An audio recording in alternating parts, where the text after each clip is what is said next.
Operation सिंदूर वो तो बाद में होगा, पहले ऑपरेशन इंडोर देखिए। घर में घुसे गद्दारों की, देश के दुश्मनों की सफाई का महाअभियान शुरू हो चुका है। जम्मू कश्मीर पुलिस 100 नहीं रही है, एक दो नहीं, 300 से ज्यादा ठिकानों पर एक साथ धावा बोला गया है। जमीन हिला दी गई है उन लोगों के नीचे से जो भारत में रहकर भारत की जड़ें खोद रहे थे। और यह मत समझिए कि यह आग सिर्फ कश्मीर में है, अरे नहीं, इसकी लपटें सीधी उत्तर प्रदेश तक पहुंच रही हैं। के पुलिस और अब पुलिस का जो ये जॉइंट ऑपरेशन चल रहा है ना, वो इस देश के दुश्मनों के सीने पर चढ़कर हो रहा है। कहानी सुनेंगे तो आपके भी होश उड़ जाएंगे। कहानी है एक शादी की, एक खूंखार टेरर सस्पेक्ट, नाम है डॉक्टर आदिल अहमद रादर। नाम के आगे डॉक्टर है, लेकिन घर से क्या मिला? AK-47 rifle. और जब इस डॉक्टर आतंकी की शादी होती है तो बारात कहां से आती है? यूपी के सहारनपुर से। और बाराती कौन? आम लोग नहीं, वो भी डॉक्टर्स। ये शादी हो रही थी या AK-47 की आड़ में आतंक की कोई नई प्लानिंग की जा रही थी? ये डॉक्टर्स वहां इलाज करने गए थे या आतंक का कोर्स करने? सब सामने आ रहा है। ये कोई छोटा मोटा एक्शन नहीं है। 1500 से ज्यादा लोग, इनको हिरासत में लिया गया है। और निशाना कौन है? निशाना है जमात-ए इस्लामी। हां, वही संगठन जिस पर 2019 में UAPA के तहत बैन ठोका गया था। लेकिन यह दीमक, यह वैचारिक दीमक आज भी हिंदा है। JK पुलिस आज चीख चीख कर कह रही है कि कश्मीर में अलगाववाद का जो जहर है, उसकी आइडियोलॉजिकल फैक्ट्री यही जमात-ए-इस्लामी है। इसको हल्के में मत लेना।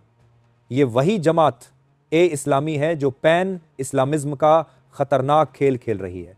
सीधी भाषा में समझिए, जो काम अरब दुनिया में बैठकर मुस्लिम ब्रदरहुड करता है, वही गंदा काम भारतीय उपमहाद्वीप में यह जमात-ए-इस्लामी करती आई है। ये वो जहर हैं जो नौजवानों के दिमाग में भरा जा रहा है। और जैसे ही ये डॉक्टर नेक्सस सामने आया, जैसे ही सहारनपुर कनेक्शन का भंडाफोड़ हुआ, एक्शन शुरू हो गया। 300 से ज्यादा रेड, 1500 से ज्यादा हिरासत में जो हाफ फ्रंट वाले हैं, जो घर के भेदी हैं, जो सफेद कोट पहनकर आतंक की दुकान चला रहे थे, उन सबका परमानेंट सॉफ्टवेयर अपडेट किया जा रहा है। चुन चुन कर सफाई हो रही है और यह जरूरी है। सबसे पहले बात करते हैं उस गद्दार डॉक्टर आदिल अहमद रादर की, जिसकी कहानी सुनकर आपका खून खौल जाएगा। यह डॉक्टर नहीं, देश का दीमक था। अनंतनाग के सरकारी मेडिकल कॉलेज में 2024 तक काम करता था, लेकिन अपनी आतंकी नर्सरी को उसने वहीं संभाल कर रखा, एक लॉकर में। और उस लॉकर से क्या मिला? AK-47 गोला बारूद। यह वही चेहरा है जो जैश-ए-मोहम्मद के लिए पोस्टर चिपकाते हुए CCTV फुटेज में कैद हुआ था। यह साला डॉक्टर सरकारी नौकरी छोड़कर सहारनपुर भागा। एक प्राइवेट कॉलेज में 5 लाख महीना की मोटी कमाई, सहारनपुर में 5 लाख। यह तो राजाओं वाली जिंदगी है। लेकिन यह रहता था एक अदना सा 2 बेडरूम हाउस में, बापू विहार कॉलोनी में। क्यों? पुलिस का दिमाग सही ठनका।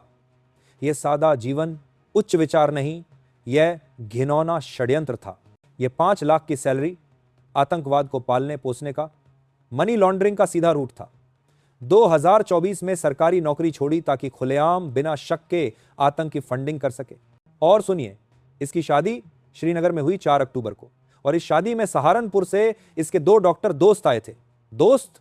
पुलिस इनसे अब पूछताछ नहीं, पूछ पूछ कर इनकी खाल उधेड़ रही है। शादी के अगले ही दिन डॉक्टर्स का टेरर मॉड्यूल सक्रिय हुआ। यह शादी रिश्तेदारी नहीं, यह आतंकियों की कॉन्क्लेव थी। यहीं पर इन्हें बड़े हैंडलर से दिशा निर्देश मिले। यहीं से तय हुआ कि हथियार कहां से आएंगे, पैसा कैसे घुमाया जाएगा और यह देशद्रोही नेटवर्क कैसे चलेगा। यूपी पुलिस और जम्मू कश्मीर पुलिस ने मिलकर इस साजिश की नस काट दी है। सिर्फ कहानियां नहीं होंगी, अब सिर्फ एक्शन होगा। जम्मू कश्मीर पुलिस ने बुधवार को इस पूरे टेरर इकोसिस्टम पर सर्जिकल स्ट्राइक की है। 300 नहीं, 322 से अधिक ठिकानों पर एक साथ छापा मारा गया है। जमात-ए-इस्लामी जी जम्मू कश्मीर से जुड़े हर एक एफिलिएट पर रेड हुई है। कुलगाम अकेले में 260 ठिकाने। यह आतंक का सबसे बड़ा गढ़ था। 150 से अधिक गद्दार हिरासत में हैं। पिछले 72 घंटों में कुलगाम से 500 से अधिक लोगों को डिस्ट्रिक्ट जेल मटन अनंतनाग में ठूंस दिया गया है। ये कौन लोग हैं? ये वो दीमक हैं जो समाज में घुल मिलकर रहते हैं, जेआई से जुड़े स्कूलों के ट्रस्टी, मदरसों के एडमिनिस्ट्रेटर, ओवरग्राउंड वर्कर्स, ओजीडब्ल्यूज, इन सब को जड़ से उखाड़ा जा रहा है। क्या मिला है? 1200 से अधिक डिजिटल डिवाइस जब्त। इनके काले चिट्ठे बाहर आएंगे। पाकिस्तानी सिम कार्ड, सीधा सबूत, मुजफ्फराबाद के हैंडलर से जुड़े एनक्रिप्टेड मैसेजिंग एप्स, वह प्रोपेगेंडा सामग्री जिससे ये तहरीक ए इस्लामी को पुनर्जीवित करने की साजिश रच रहे थे। जम्मू कश्मीर पुलिस सही कहती है, जमात ए इस्लामी कश्मीर मिलिटेंसी की आइडियोलॉजिकल बैकबोन है। यह आतंक की जन्मस्थली है। इन्हें 2019 में यूएपीए के तहत बैन किया गया और 2024 में फिर से बैन को नवीनीकृत किया गया है। इनका काम क्या था? बंदूक खुद नहीं उठाते, लेकिन बंदूक उठाने वालों को शेल्टर, पैसा, वैचारिक खुराक और नेटवर्क सब यही देते थे। यह नॉन काइनेटिक फसाड है, यानी समाज में रहकर समाज को ही खोखला करना। ये वो दीमक हैं जो जिस डाल पर बैठते हैं उसे ही काटते हैं। इतिहास याद रखिए।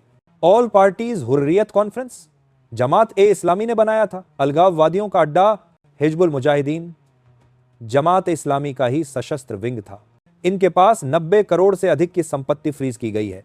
यह हवाला, टेरर फंडिंग और आईएसआई की कठपुतली बनकर काम कर रहे थे। आज जैश ए मोहम्मद को वैचारिक और रसद सहायता कौन दे रहा है? जमात ए इस्लामी। इन दोनों को जोड़ने वाला सूत्र कौन है? इस ई। ये एक नापाक त्रिकोणीय गठजोड़ है जिस पर अब सीधा प्रहार हुआ है। यह ऑपरेशन सिंदूर से पहले का ऑपरेशन इंडोर है और यह अत्यावश्यक है। जहां कहीं भी इंटेलिजेंस को भनक लगे कि इस तरह से देश को खोखला किया जा रहा है, वहां गैंगस्टर की तरह नहीं, देशभक्त कमांडो की तरह एक्शन लेना अनिवार्य है।